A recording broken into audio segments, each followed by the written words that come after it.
Tell us something about Gyan Prakash Ghoshji. You had a very close relationship with him, Gyan Prakashji. Yes, Gyan Babu was a great friend of my Guru, and 3 or 4 my Guru's friends named Bimala Prasad Chattopadhyay, Montu Banerjee, Nripen Ganguly, they all used to cluster together in the evening, mostly at my father's place. And the type of music which was listened to was Gyan Babu's earliest compositions. Beautiful compositions they were. And I don't know whether those compositions are now remembered by his disciples. It is said that there was a lady named Uma Mitro who was his disciple. And they had some soft corner for each other. At one time, Gyan Babu wanted to marry Uma, but Uma's father sternly opposed the union, took Uma away from Gyan Babu and married her to a totally inconsequential man. And so she became Uma De. So now we understand why Gyan Babu remained unmarried so long for his life. Quite some time, yes. And Gyan Babu's compositions, mostly during this period, related to this unfortunate incident. Aji dur hote je gaan, tomare korinu daan. Gopone she giti mor, bajibe ki nishi bhor, akulito kori pran. Beautiful compositions. Aji, should you translate it? Yeah, I send my songs from quite far away. Will they reach you? These kind of things.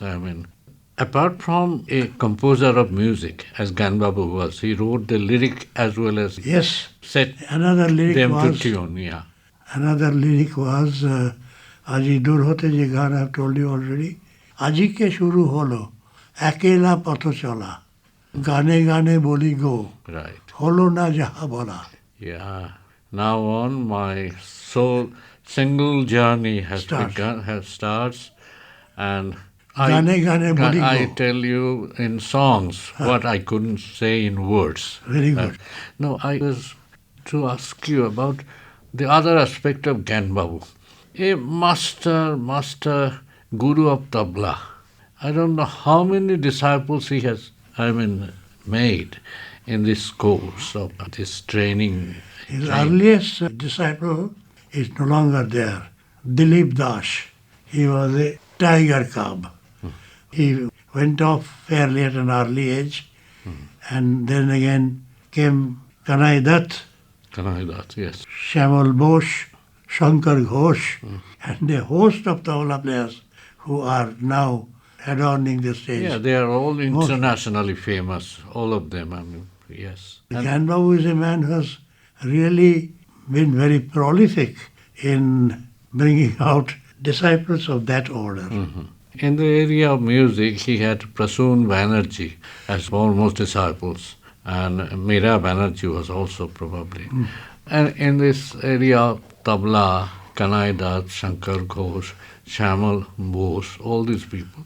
You look at the person and you are amazed at the kind of versatility he had. Music. Any other artist you would like to remember? Ustad Vilayat Khan? Yes, please. To me, sitar meant Vilayat Khan. In tonal production, in run of imagination, there was no second sitar player to him. And his control over the instrument, oh my goodness. I don't think there has been any other sitar player who could match him at all. Ravi Shankarji was also a great player, but in my opinion, his sitar playing was labored acquisition. A labored acquisition. Vilayat Khan Sahab took his sitar to uncanny heights someday, and then some other day he was just not so good fighting with himself to produce something which is going to throw the audience into the air.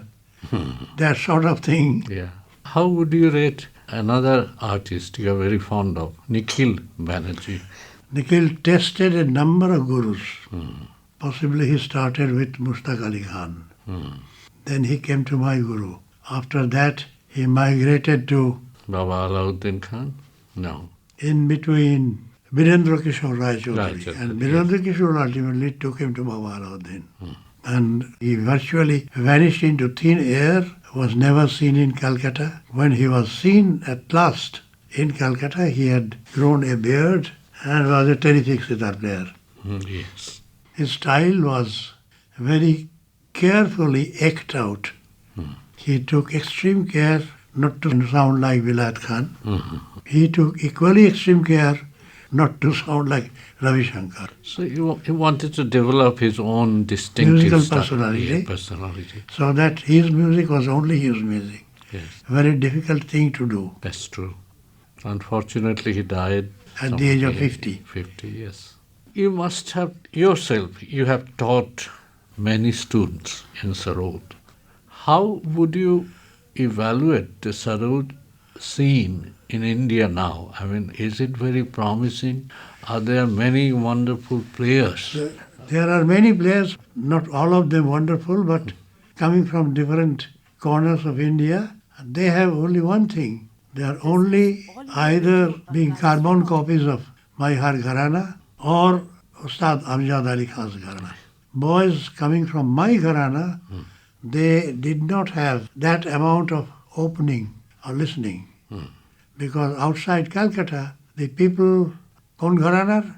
My Har. Oh, then he was listening to Amjad Ali Khan Sahab. Radhika Mohit and his poor Gharana was practically never listened to with attention, whether it had any materials. You will be surprised, Radhu Babu never went to countries outside India excepting one or two. Never tried to show himself to the outside world.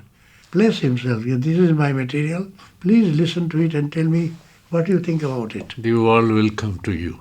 Eventually, that was his expectation. It didn't work that way. That's the problem. Being the Shishya of such a guru, I had equally difficult days ahead trying to establish myself. And then there was another great difficulty, my job, Yes. other things. An unusual Sarod player, You had a full-time job, put your mind to it. You have been a very good, I should say, officer, worker as well as officer in the CESC, Calcutta Electric Supply Company. Did I tell you that it was nearly the age of 55 when I went outside our country to America? Did I? No, you didn't tell me in so many words. You mentioned it, but tell us about that. In Calcutta and outside Calcutta, after quite a few national programs, I had been fairly well known. But whenever the question to go outside India for 2-3 months, my employer said, resign your job and do your Sarod playing to your heart's content. So I never thought of trying to, I think I told you about it. I got a letter from outside and I showed it to my grandfather boss. You had to represent India at that time. Yes, you have told us. And he jumped up and said, I'm giving you 3 months leave, go. So therefore the barrier simply vanished and I was there. And it was a very good, wonderful experience for me. In those days, the American immigration was fairly open-armed. I will tell you my first arrival in America, great big hall was full of Indian people, emptied there by a 747. There had been 10 or 12 cubicles, immigrations, grim-looking immigration officers. Yes. They always look grim, sir. Yes. So I was waiting in line before one of these cubicles. Suddenly I found that there was one gentleman in a cubicle looking exactly like Clark Gable, I see. my boyhood hero. Very handsome, yeah. So I prayed to God that God let me somehow shuffle myself onto that particular gentleman. And God heard my prayer. Name was always there on his shirt in a brooch in each case. Yes. His name was Mr. John Gray. As he was going through my papers, I suddenly blurted out, Mr. Gray, has anybody ever told you that you look exactly like Clark Gable. You ought to have seen the change. All the clouds disappeared. All full of smiles. Yes, yes, my boy. Many of my friends say that, but unfortunately, my wife does not believe it. Anyway, you have made my day. He was happy with the compliment. Yeah. Thereafter, we did so many bad things, and the same immigration has become almost deadly. And then there were quite a few places where I played, and there were 2 or 3 well-known critics of Indian music. 2 or 3 critics said that we have only been knowing 2 gharanas, my Har Gharana and Amjad Ali Khan Sahab's Gharana. Yes. This man's playing gave us the taste of a totally different gharana which can stand on its own feet. I will show you that here. The paper Yes. cutting, yeah. Tell me, have you found any difference between the Indian audience and the foreign audience? The foreign audience, The responses. when they come, they mean business. No awaz and everything. They sit with deadly silence right through, and it is at the end of the program they start clapping. The clapping goes on and on and on. You are expected to rise up, bow, take the clapping, wait behind the wings. Yes. If the clapping subsides and again rises up, that means you are being called. Right. Very exhilarating experience. I have coming to another point. I mean, compared with sitar, sarod kind of suffers because it's not that kind of popular as sitar is. So how do you find that the young boys and girls, I mean, girls do not take much to sarod, as I see. Small boys who come to play sarod. Why is that? That you have I think the sarod has gained ground considerably now. good. And the newcomers, of course, the reason for their taking to sitar is the sitar is easier to play. There are frets. Yes. You put your finger on a fret and there's a correct note. Right. In case of the sarod, it's a total no man's land. You have to put your finger at a particular place and the correct note comes out. If you just deviate from that, it will be a distorted kind of note. Yes, sir. So this getting into the It's more challenging. much more challenging and much more difficult. Yes. But once the barrier is broken, playing sarod is not much more difficult than that. Yeah. Sitar, yes. Remember, you go to your house, climb your stairs. Yes, yes. Do you look at this each stair and then put each foot on that stair and then look at the next one? You don't even look at the stairs.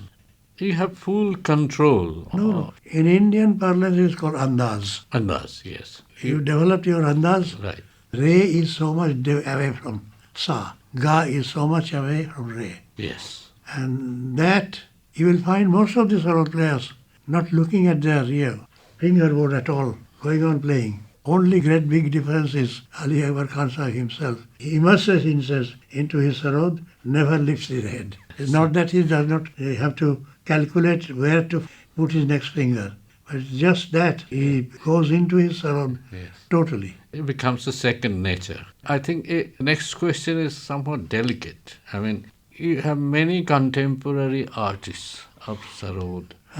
Can you evaluate them? How do you look up to them, your contemporaries? My contemporary is 80-year-old. Very few. One of them was Kamal Malik, was a very, very, very surila player. He's just now gone off to the other world. Others are who was all- his guru? Others are all 10, 12, 15 years my younger. Can you tell us about them? I mean, Amjad Bhai is very, very industrious in his riyaz, and riyaz has given him a great, hold over the instrument and its speed. yes. The notations, which I will take, say, 20 seconds to go through, he will be through them in 5 seconds. Ah, see. That's grinding riyaz has given him that. And who do you think are the artists who are coming up? I mean, promising, very promising. You have a lot of, hope. I for have them. given to the music world quite a few good sarod players. Tell us about them, sir. Debashish Bhattacharya is one of my best disciples. Then there is Pratyush Banerjee. Then there is, I sound like the old aged father who lost count of his sons. I have at least given 5 or 6 very good sarod players to the music world. And That's great, sir. Abir Hussain, among the younger generations, but he has got great control over his instrument. I asked this question earlier that compared to boys, girls come in lesser number to learn sarod. Why is that? On the other hand, there are so many sitarists who are The girls. general idea that it is a masculine instrument Uh-huh. requires a greater effort to play. But there had been good, very good sarod players like late Sharan Rani Sharan Mathur. Rani, yes. And then after Sharan Rani Mathur, Zareen Sharma. Yes, I get your point, sir. Tell us about awards and honors that have come your way. Each year I receive awards, big and small. First really big award was Sangeet Natak Academy Award. Yes. Then there was Baba Alauddin Award by West Bengal government. Then came not Padma Shri, Padma Bhushan. I refused to take Padma Shri because it came my way Right. when it was too late. Yes. There had been dozens and dozens of Oh, yeah. medals and other things. Yes. They don't really mean anything. Too large a list to mention, go through. I'm asking you another question. You have done some experiments. That is some which I'm greatly proud. Please tell us about that. Ravinder Sangeet. Yes, sir. During my earlier days, whenever I went through a big performance of a big raga, I was asked by the audience to play a dhoon. I never learned a dhoon as such. I never knew what a dhoon was. And my guru said, learn serious things and those dhoons, etc., you pick up wherever you can. Then one time, Bilal Khan Sahab startled the music world by playing Benge Mor Ghare Chabi. Chavi, yes. Total learning of the entire song. It was because of his sitar that the whole thing came out very successfully. As well as a folk tune, the Tagore song was based on that, yes. So going over these, I started thinking whether I can bring over something of that nature, of that kind. My first effort was a rendering of the song Shedin Dujone Jule Chino Bone. Yes. There was an uproar that he is playing Rabindra Sangeet again. How dare he play it after Vilayat Khan? I tried to make the music world understand this was not a note-by-note rendering Yes. of the song. You improvised on that. I have picked up the plus points, just golden phrases of certain parts of the song and used them in my bandishes. Uh-huh. And once the bandish was made, you forget about the rest of the song. You play it as a bandish with bistar, tans, tihais and everything. That is why it's a different thing than just playing a Rabindra Sangeet note by note. There had been dozens of Rabindra Sangeet players. Rabindra Sangeet on guitar, on flute, on even sitar. But this is not Rabindra Sangeet on sarod Yes. as such. And then I had gathered some courage. I sent this Shedin Dujone composition as the third and concluding composition in my national program, one of my national programs. Yes. There had been people over there in Delhi to sort of go through it and decide whether it could be placed in a classical program at all. Yes. I was awaiting with two weapons. If this was challenged, I would ask them, tell me where it is not sarod and where it is not pilu. Right. Don't think about Rabindra Sangeet. No challenge was there, and it went through. And that increased my courage, and I had some good companions also who were with me, Jaya Vishwas, Ravi Kichlu. We all sat together, decided about which song to next pounce on. And that's how, by this time I had about 30 odd songs treated this way. And all the compositions are Accepted as classical music, yes. So you have been associated with ITC for long. ITC was the first place where I set foot after leaving Calcutta Electric Supply. And in this respect, I am thankful to one man, Mr. Vijay Kichlu, who was a great admirer of me. And when I was practically fading out, he encouraged me, said, come out, what are you waiting for? There will be some morsels of food for you this side also. And in fact, he started giving me programs. I see. Then one day, this Festival of India business came out. Yes. I went to America and then I went to Russia, all through the machinations of Vijay Bhai. And then in 1988, I threw down my papers. I said, enough of it. At that age, I was 55. I told myself if I work for another 5 years, at the age of 60, nothing left of my music. Vijay Bhai told me, come in, there is a place for you in the ITC Sangeet Research Academy. That's where I came in. After some time, I started finding myself not coming to much use there, because at that time it was only a vocal academy. How can an instrumentalist be of any use to a totally vocal academy? I started feeling out of place. One day, due to many reasons, I said, Vijay Bhai, give me a chance to go out and find out my feet. He said, all right, this place will be always open for you if you want to come back. He had been a great, patron of me, and I'll say this to my last breath. After that, I went to European countries and England. I was received very favorably. Incidentally, I lost the name of one of my finest disciples. He is a resident of London. He is Shomik Datta, capable to be ranked among my first 3 or 4. Shomik Datta, his father had learned the elements of Sarod from me. But eventually he went over to England and he holds a very great big place in banking. I see. That he is based in London now. So they gave me a foothold in London. And so on and so forth. So now I have quite a few followings in England and Holland. Holland, I see. Holland somehow or other took me in as an expert in compiling their Raga guide, which has been a very... They are doing that? They are preparing a Raga guide in Holland? For the entire music world. Yeah. It's part of an ethno-musical program, as they say, yes. Then they took me in for the Raga guide.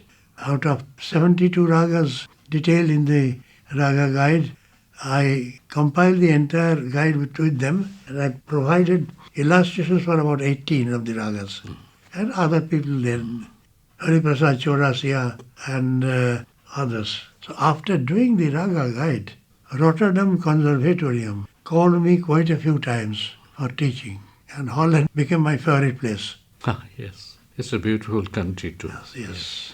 How would you rate your foreign students? What is their approach to Indian music? Can you compare them with your Indian disciples? Is there any difference between the approach and the attitude? They are very clever people. They don't want to waste their time and attention. If they are satisfied about your capacity as a guru, they will throw themselves in and they will never look around for any other gurus. But you have to feed them to their satisfaction. I have quite a few of them coming to Calcutta to learn from me. Is any of them playing now? Yes, sir. Brendan McIntosh. Yes. In Seattle. That far. Seattle, Washington, yes. Seattle, Washington. Brandon McIntosh and then Parag Kodia in Atlanta. Atlanta, Georgia. Yeah. Very difficult to keep things in mind. Yeah. And that's almost become an illness with me. I can appreciate Very that. suddenly I lose very favorite names which have always been permanently there, just as vacant place. How do you, look at the musical scene, classical musical scene in India? Is it thriving? Is it very promising? Television is smashing it up altogether. Television paves the way for young boys and girls to earn lakhs of rupees by just dancing and prancing around and singing. Some of them are good, but most of them are singing unearthly songs. So when the parents, they don't understand the Value of classical music. value of classical music at all, when they find that their boy or girl is getting such an exposure and also fat sums of money, why make them go and spend half a lifetime in grinding practice to achieve something? Yeah, has also the approach of the audiences changed? Because earlier we could listen to music, classical music, during the whole night. And now it is a 2.5 hour program, mostly on stage. And the music has been cut short. 25 minutes for a khayal. This kind of thing, does it help classical music at all? It does not. But in the earlier days, when time was unlimited for the listeners, Yes. as well for the players or singers, they could really dive into the music and we get lost there to understand the entire width and depth of the particular performance. Now they have no time. They have to go home. There is a difficulty in finding transports. Yes. You will be surprised. One day, one particular afternoon, I was playing in one of the universities of America. Ustad Zakir Hussain was due to come there and play tabla with me. Zakir is a magician in many ways. Not only his playing, there's no Zakir, where is Zakir? Suddenly there seems a hole in the roof. Zakir descends on the stage. That sort of appearance. Like P.C. Sharkar. So these people, the organizers, you won't believe it, told me, well, Zakir will come in his own good time. Starting from now, fill that time up with a good alap. I was thrown out of my skin. And alap from Western music people. So I tried my best, took up a heavy rag and started playing the alap and praying to God that make him make Zakir happier. Yeah, yes. So that at some point, my alap has become redundant. Luckily, I was saved by God. They are much more serious. They don't take things lying down. They really weigh up the total value Yes. of the music, and when they think it is worth their attention, they dive into it. They're very business-like that way, and they put their whole mind into it. I think it's coming to a close. One question will be, what is your advice to the young learners of Sarod? What will be your advice? What should they do to become an artist of your stature? First of all, decide definitely that you are taking music as a profession. Second, which is your line of music, vocal or instrumental. Third is sarod, sitar, violin and all that. Yes. By elimination. By elimination, Options, yes. and once you must be very serious and sincere, if necessary helped by elders, to choose a right guru. Once you have chosen your guru, stay with him for quite some time, maybe 10, 20 years. I have seen people sticking to a guru lifelong. But these boys today, they jump from one guru to another, tasting gurus. Yes.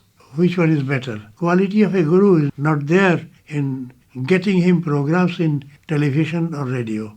The guru should be competent enough to put him on the right, Spirit, take him to that state yeah. where he can really Take off. take off. Yes. So another thing, we have been discussing earlier that the present university system doesn't help really actually because short classes, several gurus. So you still hold your brief for the Guru Parampara. You think Certainly. that's the best way of learning Learning serious and, music. Yes. of course, because if you chop off your guru or his talim into small bits of toffees and chocolates, it will not take you anywhere. That's true, sir. Sir, another question. Do you have any kind of dissatisfaction? I mean, if you were told to go back to your childhood again and start life anew, what would you have done? I would have taken one of two decisions. Yes. Take up classical music for my career and be ready to starve my way.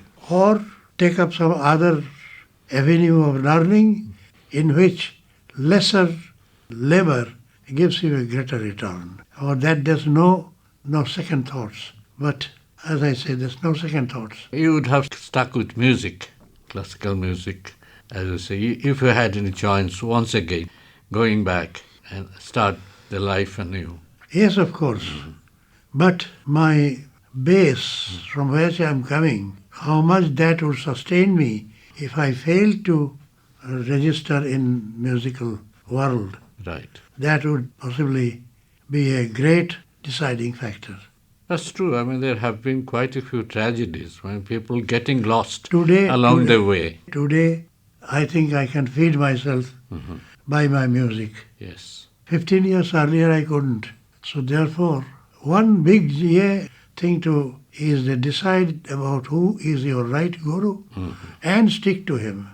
You will not be able to finish him off in 5 days or 5 weeks or 5 months. He can take you to that stage where you can take off. And unless he does that, you have not chosen the right guru. Tell us one or two of your happiest moments in life and one or two of your saddest moment of your life. Happy moments have been quite a few when my playing has been accepted and appreciated very loudly. And about saddest moment, there have been quite a few. After hearing Ustad Ali Akbar Khan, I was swept off my feet. I was playing sarod in one particular style. I changed my style and I tried to change my style entirely. The same sort of strumming, the same sort of phrasing, and fell flat on the ground. And the people who were always my great admirers, they sat grim-faced. Didn't like it. Not at all. After completing my playing, I could understand that I have miserably failed. My guru, who at other times is a tiger, scolding me, he also kept quiet. When I went to him, he said, "Have you learned that you cannot learn a style by simply listening to it once? See, I don't want you to follow my style also. I am teaching you the language. If you want to be a Rabindranath, mere Rabindranath's poetry, reciting it verbatim. Imitating it, yes. As I said, I am teaching you the language. Learn, listen to other great masters, my programs, and from there decide where you eventually head to." That was fascinating. I mean, that kind of lesson. I must appreciate the audience too, who kind of told you, being silent, that you mustn't do that. Tell us somewhat more elaborately about your happiest moment in life, musical or personal. Very difficult to figure out. My marriage. Yes. I never fell in love with any girl. It was totally an arranged marriage. And I was adamant not to see the girl at all. I said, if she does not really appeal to me, it will be a great disrespect shown to a gentleman's daughter. I wouldn't like to see her at all. My mother, my father, my well-wishers, you are the best judges. And it's all right. I believe in your choice. Then after having spending a lifetime, very recently I have started understanding that this girl did not demand anything from me. Costly sarees, costly necklaces, or costly evenings. She could have ground me down, asking me to take her to this or that place Right. where she could socialize. The lady had silently, completely, in great silence and devotion, she has kept herself away from all these so that my music could thrive. Yeah. When I realized that, that is my happiest moment. That's right, sir. As the common saying goes, that behind every successful man, Yes, sir. there is a woman, the wife in particular. She has solidly stood behind you and supported you. I mean, that's a great thing. I'm happy that I could, bring you to that point because I was looking for that. Because you are a very dear and a very successful artist. And of course, nobody acknowledges the contribution of others in the family for No. making such an artist. Summing myself up, Yes. that was the heading of that book, Bamoner Chandrasparsha Vilas. The A dwarf wanting to reaching the moon, from the your autobiography. from the place, from the family, from the background which I come, trying to become a top-class musician was perhaps just like that, Bamoner Chandrasparsha Vilas. And I don't really believe, please believe me when I say so, that I'm a great musician. I have understood music, I have understood the depth, the width of music and the height of music. Yeah. Having understood that, I could only then understand where I am. Yeah, but we have our own opinions, sir, about your stature. Yes. And therefore, I really don't class myself as a colossus. Certainly not. But judging from the difficulties, the grind through which I could take my humble music forward, I can only say that if you have only one point where I can boast, if you had taken any boy or girl, anybody trying to become a musician, however talented or however well bestowed he or she might be, if you had put him or her in my situation, he would have vanished. Yes. He would have ceased to exist. That is my satisfaction. Yeah, we know of your struggles and the way you have survived and brought yourself forward. That is an inspiring experience, not just for you, it's for all of us. And I think those who will listen to this dialogue, this conversation, they will be inspired by what you have said. Thank you, sir. Thank you very much. I am so grateful to you, a man of your erudition and patience. Thank you very Thank you, much. sir.